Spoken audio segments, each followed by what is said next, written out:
Getting into this episode of GH, I was enjoying that little cat fight between Carly and Nina. It's about damn time. I've been waiting for them to throw bows. I've been waiting for, it seems like eternity, for them to fight. And it's about damn time. I was here for them slapping each other up and rolling around on the floor. I was here for it. It's about time because them two, they will never get along. Ever. Even for 5 minutes of coexisting, they can't do it. Can't do it. Can't be done. And I'm here for it. I feel like both of them was saying what needed to be said to each other at the end of the day because Carly's not totally wrong about Willow's parenting, her judgment as a parent. She's not wrong, because at the end of the day, Willow is gullible as hell where Drew is concerned. Anything Drew says, Willow goes with it. So Carly's not wrong about that. But my thing with Carly is she acts like she's fucking mother of the year. She questions Willow's parenting. She questioned Nina's parenting, saying, "Oh, you're not a mother and you never will be." Like, Carly, who died and made you queen of mothers? Like, I don't get her. Like, you ain't the greatest fucking parent in the world.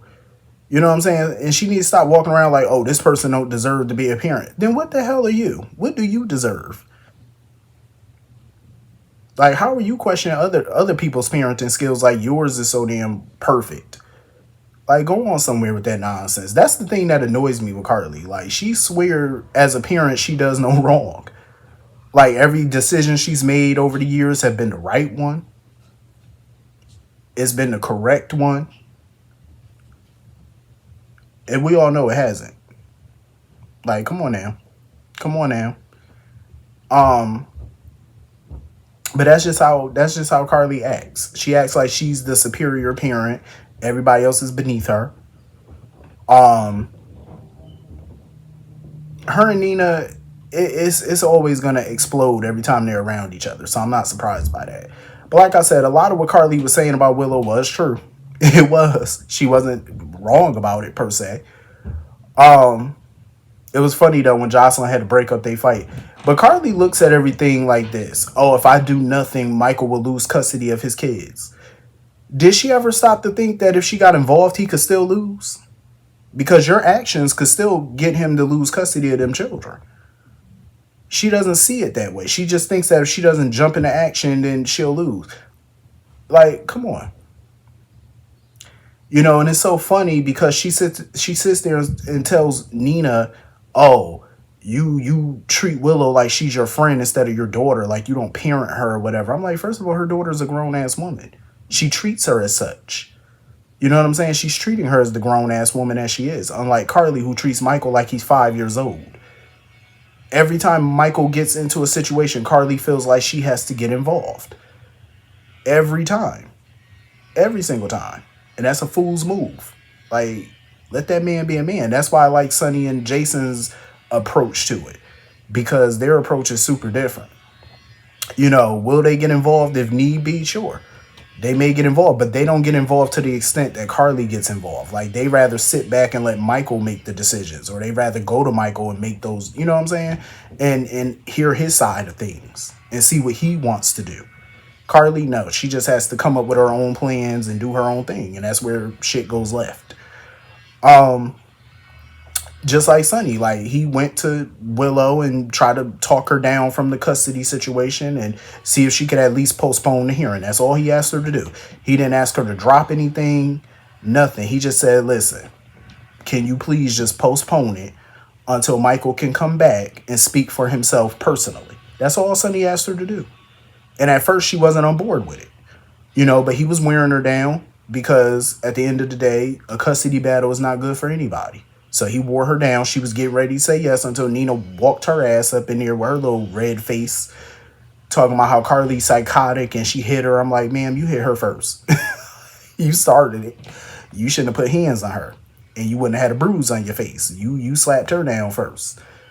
And that pretty much sealed the deal. That sealed the custody's fate And Willow decided, no, game is on, because she feel like there's no compromising with Carly. There's no talking with her. There's no reasoning with her. So now the custody battle is full steam ahead. And I can't blame Sonny for being pissed at Nina. You know what I'm saying? Because had she not walked in there with that bruise on her face talking about Carly hit her, then Willow would have postponed the custody. She would have postponed the custody hearing. So I don't blame Sonny for being pissed. Because obviously nobody wants to go through a custody battle. Least of all me. Like, as a viewer, I do not want to look at another damn custody battle. They're annoying as hell. Speaking of the custody battle, so Sasha got summoned. She got a summons to appear at the custody hearing. This is so dumb. Like, I get why Rick would call Sasha to the stand or whatever, because she does live in the home. She used to date Michael. He think that she probably knows some dirt or whatever. I'm just like, this is so dumb. Sasha was worried about him finding out about the baby being Michael's, but I'm like, I doubt Rick now. Like, Rick is a smart dude, but he don't know so far. But if he get her on that witness stand, he might put two and two together. He could easily put two and two together. If he get her on that witness stand, start asking certain questions, he might be able to, and depending on her answers, he might be able to pull that shit together. And if he figured that shit out during the middle of the custody battle, Rick, he'll put that shit right out there in front of the judge. He wouldn't give a damn. So it's definitely risky to have her on that witness stand. Like, if I was Jason and Diane, I would move mountains to make sure that shit don't happen. You do not want that to be you do not want that result. I'm just saying, I wouldn't put her up there. Because Rick is smooth with them questions. I wouldn't do it. So anyway, moving on from that. I'm over Dante. I'm gonna tell y'all. I feel like this every day. I'm over Dante. I'm over this fucking paternity, maternity, adoption. I'm over it. I'm over it. Why are we still talking about the same thing over and over and over and over and over again? Why? Every episode, we see them having the same stupid conversation. Oh, it's Gio's fault that my son almost died. Oh, it's Gio's fault. It's Gio's fault. Oh my God. It's like beating a dead fucking horse. It's like, how many times are you gonna knock us over the head with this stupidness? Like, really? Now you're getting the other family members involved in the stupidity too. I mean, this is what we're bringing Ned and Olivia out for. And mind you, I feel like it's so criminal that Ned and Olivia are not used more. It is criminal. Seriously. And when they do use them, this is the garbage they use them for. Like, BLQ want to call a meeting and want the family to move on from all of this. The family don't need to move on. Dante needs to move on. Olivia, Ned, Tracy, they're all not blaming Gio for anything. And Gio, I respect the fact that he came out and was like, enough is enough. Listen, he stood up for himself. And even Olivia and them were impressed. He didn't have anybody fighting his battles. He spoke up, like a well-respecting young man. He spoke his piece. And that's it. Olivia was impressed by it. You know what I'm saying? I was too. I'm like, good. I'm glad he could speak up for himself, even though he shouldn't have to. This shouldn't even be a conversation anymore. Like, this is just dumb. And Dante just sitting here berating Jason's parenting skills, talking about, oh, basically Jason sucks when it comes down to disciplining his son. Dante, you're not father of the year. Where the hell were you when your son was out sneaking off to college parties? How you didn't know where your child was? You're not blaming yourself for that? You're not blaming your child? He's old enough to know not to drink. Under 21. He's old enough to know this. At least Lulu punished the damn boy, because it don't seem like Dante would have. Talking about, oh, Rocco learned his lesson. I bet he did. He learned it before he even got punished, because that speaks volumes about the type of kid he is. He know what he did was wrong. But at the same time, I love that he accepted his punishment from Lulu. And she had, the good sense to punish the boy. Because Dante, I don't think, would have. He's too busy blaming everybody else for this nonsense. Like, Dante swear he's the greatest parent of all. Talking about somebody discipline. Listen, you discipline your son. And you can't talk about how Jason disciplined his when you didn't discipline yours. Lulu did. Not you. You didn't do nothing. You just coddled the boy and made him think everything was okay. Dumb dumb. You know, they want to come at BOQ talking about something, oh, well, he need discipline. And, oh, you'll understand when you be a parent one day that, you know, you got to be tough on these kids. You ain't tough on your own damn son. That's why he was at that party in the first place. Like, Dante is really annoying my soul. He is. He annoying the shit out of me with this. With this bitching every 5 seconds. And Lulu need to go get a life. Like, I'm serious.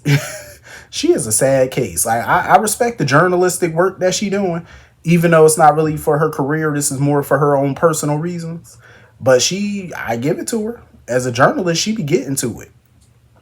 Like, the way she got in touch with Gio's adoptive mother's former group mates and, you know, did her homework, got them to send her a photo that proved that Camilla wasn't pregnant during that time.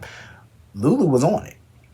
Lulu was on her shit. I give her that much. But for her to sit there and act like, oh, well, BLQ lying, she's a liar.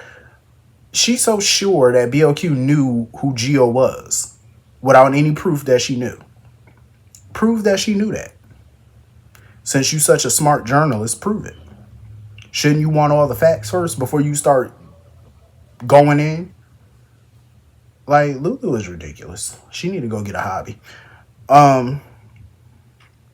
So anyway, I enjoyed the Curtis Drew scenes and whatnot. Drew is a complete ass. Like, this man sitting there talking in hypotheticals about what Portia did. Talking about, oh, I'm just talking hypothetically. And Curtis was pissed. But I love the fact that Curtis recorded that conversation. I loved it. He recorded it, and I wonder what he gonna do with it. Because I'm pretty sure he gonna confront Portia. There's no doubt about that. He'd be a fool not to. You know, and I'm pretty sure he gonna play that recording for her. Because again, Curtis would be a fool not to. See, this is why it would have been smart if Portia would have talked to Curtis first. You know what I mean? Now Drew done put it out there hypothetically. Now you busted like a fool.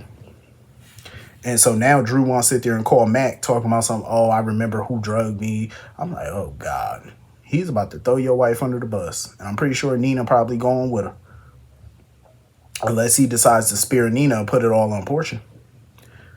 He could do that too. You never know which way Drew might go with this. Either way, it's going to be sleazy and shady. But anyway, I think that's pretty much the whole episode.